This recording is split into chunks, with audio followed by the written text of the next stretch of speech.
Echoes of Fallen Gods, a Deep Well Chronicles novel by Mattias von Schantz. Chapter 29. Loyalty. Surely the gods must be having a laugh. Here they were, the best agents in the Agerian Empire, hand-picked and sent by the Emperor himself on a divine mission across the realm to eliminate 3 young people the gods themselves had declared enemies. They had hunted their targets for days and endured hardships together along the way, and when they finally got the opportunity to take a short break from the mission to rest and recuperate, and in her case, heal, their targets had simply walked into the very tavern they were sitting in. Relila almost laughed at the thought, but stopped herself at the last moment. Though the wound in her side was mostly healed now, it still hurt a little when she moved. She was actually glad they had chosen to retain the services of a flow walker, rather than letting Dina heal her fully with dark magic. In the dark flame's eyes, Relila had seen something more than the girl wanted to admit, a silent resolve founded on the pain of years of being reluctantly pushed just a little bit further out of her comfort zone each day by the gods of the world, slowly chipping away at her humanity. Relila knew. Perhaps it isn't really about Dina, maybe it is about me.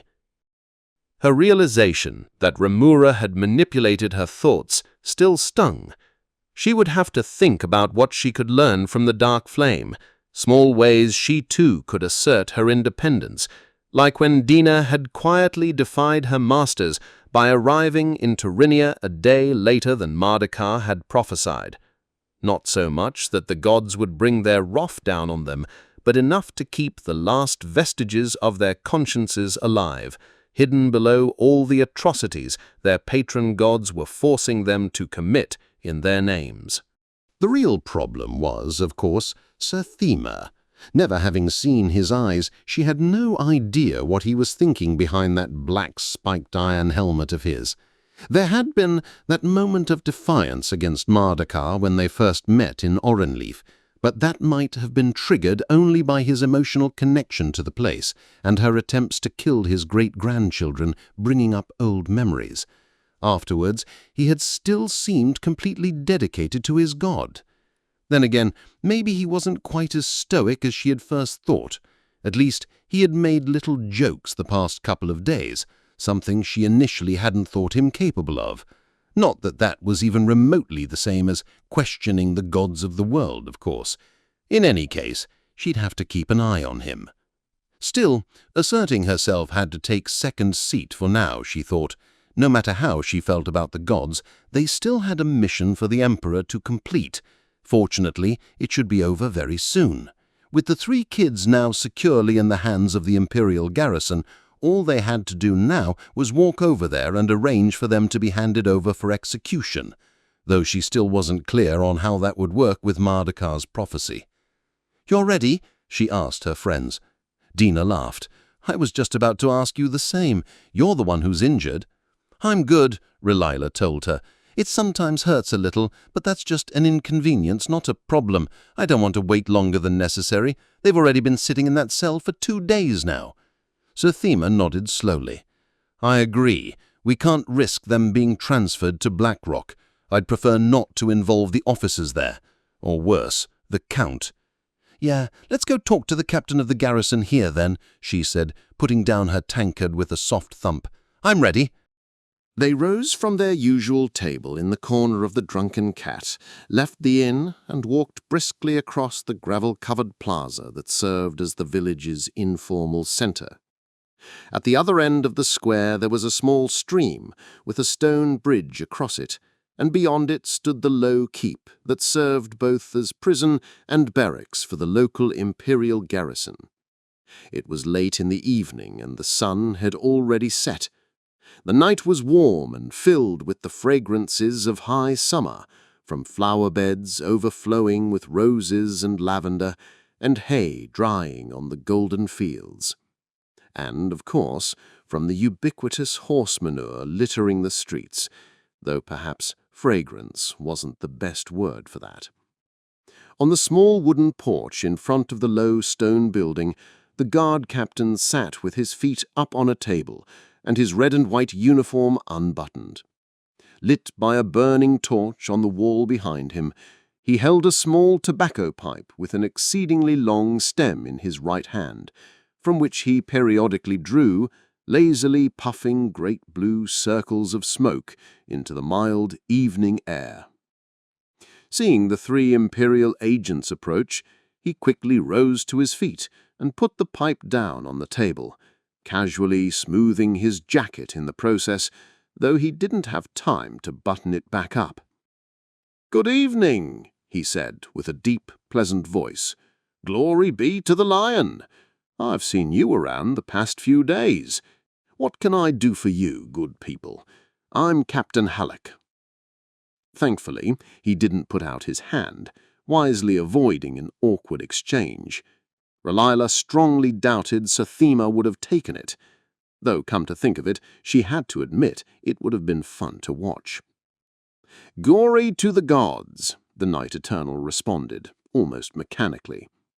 The guard captain nodded to him in acknowledgement, but other than that didn't seem to take much notice of him, instead keeping his attention on Dina and her. That was refreshing, and also a little surprising. Most people they met tended to address only Sathema, imposing as he was in his heavy black armor, and completely ignore the 2 women accompanying him. Then again, she thought with a dark smile, that's exactly what she was, a woman, and not an unattractive one at that. Perhaps it wasn't so surprising that he chose to speak to her after all, instead of to the foul-smelling man standing behind her. Deciding to play on that, she smiled at the captain. "We understand you arrested 3 young individuals on charges of disrupting the public order a couple of days ago. Pelham Gathor, Soria Tolma, and Larian Onyx." Captain Halak straightened his back. "Indeed we did, ma'am. They were most troublesome." "And they're still kept here in Dawnlight?" "Yes, ma'am. I'm waiting for orders from my superiors in Blackrock on what to do with them. Turns out 2 of them are not Angerian citizens. It's all giving me a headache." "Well, maybe we can help you there," Relila told him. She could see on his face that he was intrigued by her proposal. "If you were to transfer them into our custody," she continued, "they'd be out of your hands. From then on, they'd be our problem, not yours. Any diplomatic fallout from their arrest would be on our heads." The guard captain looked genuinely happy. Given the war, he probably hadn't cared much about the fate of the Derimar woman, but the Nimian, on the other hand, she could see how the captain might not have relished being personally responsible for increasing tensions with the compact.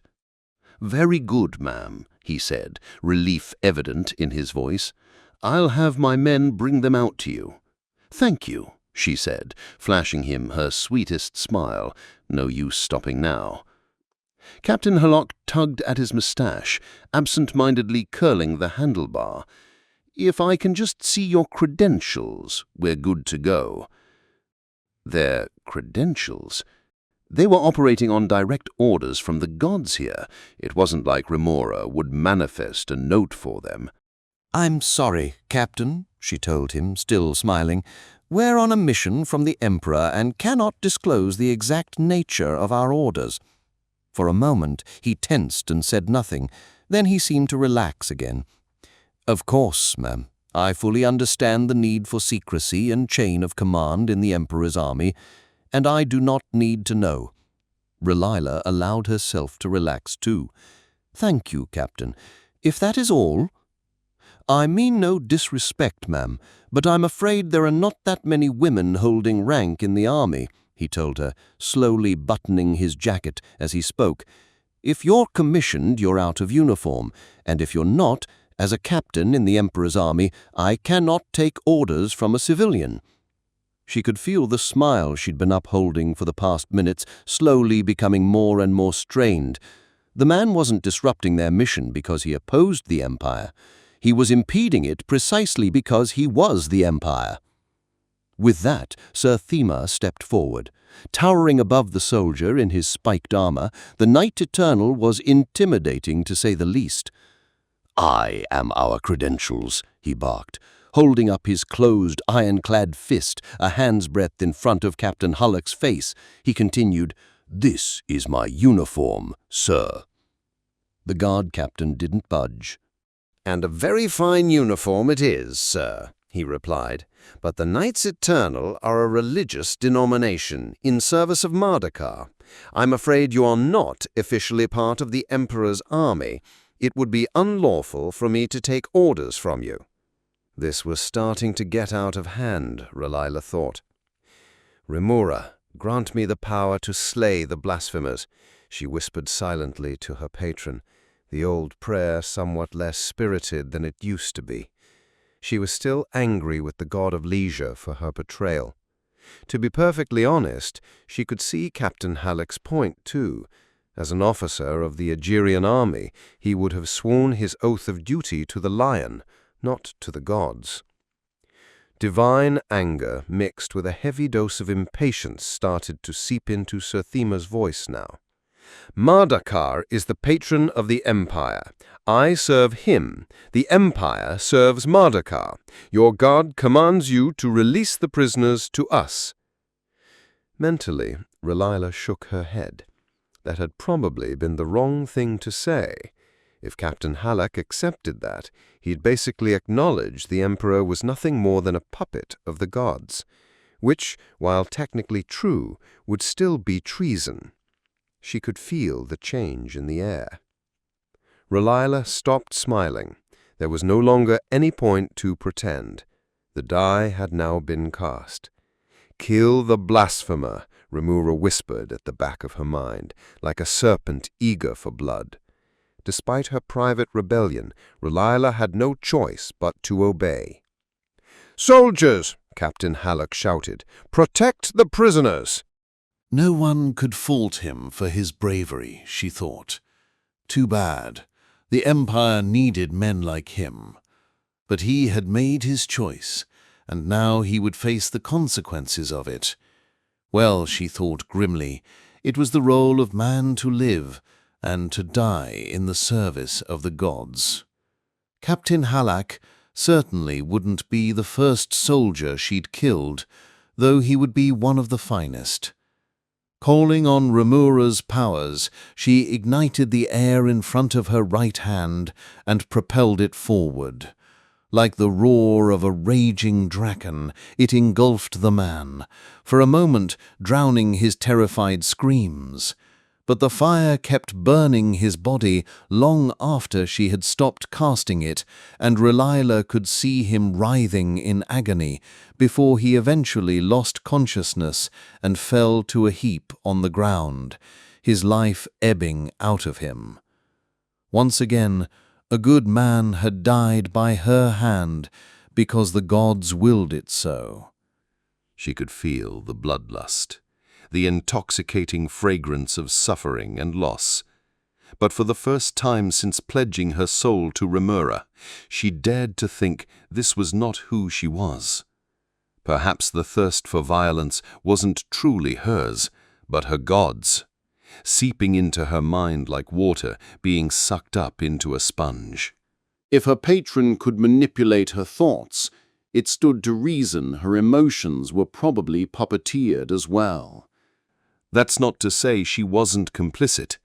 On the contrary, every person she had killed since she renounced her old life to join Remura had died by her own hand. It wasn't the god of betrayal who had struck them down. Without her doing the dark deeds, they would still be alive. More than that, she had accepted the savagery, willingly embraced the bloodthirst of her god as her own. The source of it mattered little when she had surrendered to it. But no more. She would do her job, fulfill her duty to the Empire. She would kill those who opposed the lion, but she resolved to do so with whatever honor she had left and reject Remura's attempts at extracting as much pain from her victims as possible. She looked carefully at the Knight Eternal on her left, wondering what her new resolve would mean for their working relationship. Dedicated to the gods of the world he would never understand. She'd better keep pretending she was all Remura's, or the dark servant of Mardukar might unleash the wrath of the abyss upon her. Of course, deceiving Sir Thamur about her allegiances was no guarantee for safety. Relila could feel Remura's displeasure with her decision. If her patron god decided to tell Mardukar, the knight would quickly learn of her betrayal. Then again, there was that little tug of war she had recently won with Remora. Ever since that day, her thoughts had stayed hers. Perhaps, she thought, the gods weren't quite as powerful as she had been taught to believe. Maybe the secret of her silent rebellion was something she could keep for herself, after all. When the soldiers finally arrived, she was ready for them. But was she ready to face herself?